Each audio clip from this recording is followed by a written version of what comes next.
నా పోరాటం రైతుల కోసం, నా పోరాటం అన్యాయం జరిగిన దళితుల గురించి, నా పోరాటం అన్యాయం జరిగిన మా ఎస్టీ సోదరులు. మీరు ఒక మూవీ చూస్తుంటారు, చిరంజీవి మూవీ ఖైదీ నంబర్ 150. దాంట్లో రైతుల భూములు ధనవంతులు లాక్కుంటుంటే చిరంజీవి గారు కుట్రాడాలంటే ఆయన మీద తప్పుడు ఆరోపణలు చేసి జైలు పంపిస్తారు.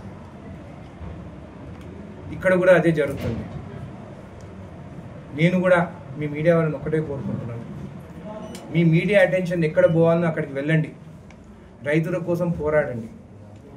నేను కూడా ఆ మూవీలో ఎట్లయితే జరిగిందో, ఆయన ఆ రోజు వాటర్ ట్యాంక్లో కూర్చొని మీడియా వస్తే అప్పుడు బయటికి ఆ ఇష్యూ అనేది బయటికి వచ్చింది. ఎందుకంటే కొంతమంది ధనవంతులు కావాలని మీడియాకి రాకుండా, అది కాకుండా మిమ్మల్ని కూడా కొంతమంది బెదిరిస్తారు. కాబట్టి ఎవరికి భయపడకుండా ఆ ఎస్టీ సోదరులకి న్యాయం జరిగేటట్టు మీకు నాకన్నా బాగా మీకే తెలుసు అది ఎక్కడ ఏం జరుగుతున్నది. ఖచ్చితంగా మిమ్మల్ని అందరిని ఒకటే కోరుకుంటున్నాను, వాళ్ళ కోసము న్యాయం కోసము మీడియా వాళ్ళు వాళ్ళకి సపోర్ట్ చేయండి.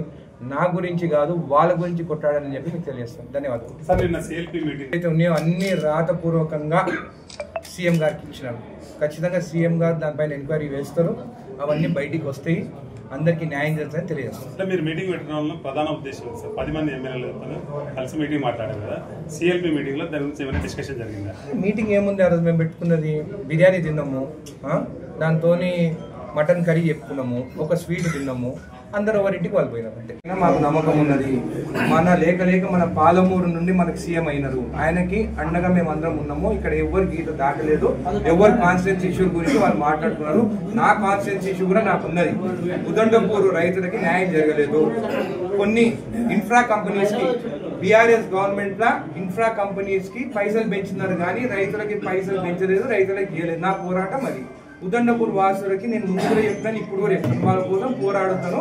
ఎట్లయితే ఇన్ఫ్రా కంపెనీస్ కి రేట్లు పెంచుతారో అట్లనే రైతులకు కూడా పెంచాల్సిందే.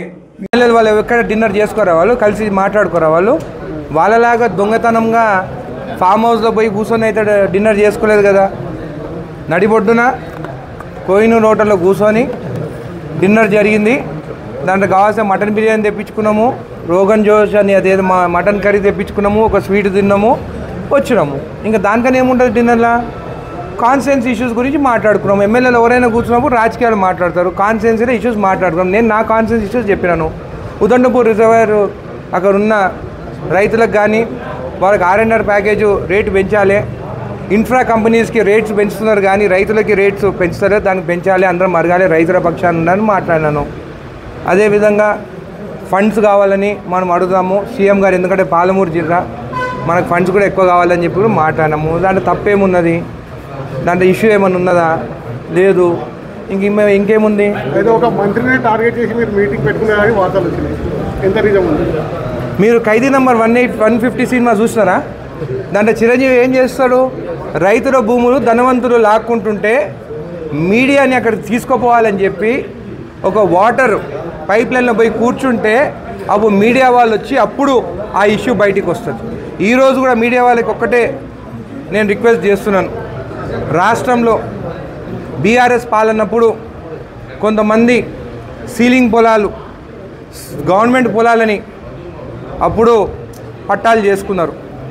దానికోసం కొంతమంది ఆదివాసులకు పాపం రోడ్డుపైకి వచ్చినారు. అది మీరు ఇష్యూ ఎక్కడుందో తెలుసుకోండి, ఇంకా నా వైపు రాకండి.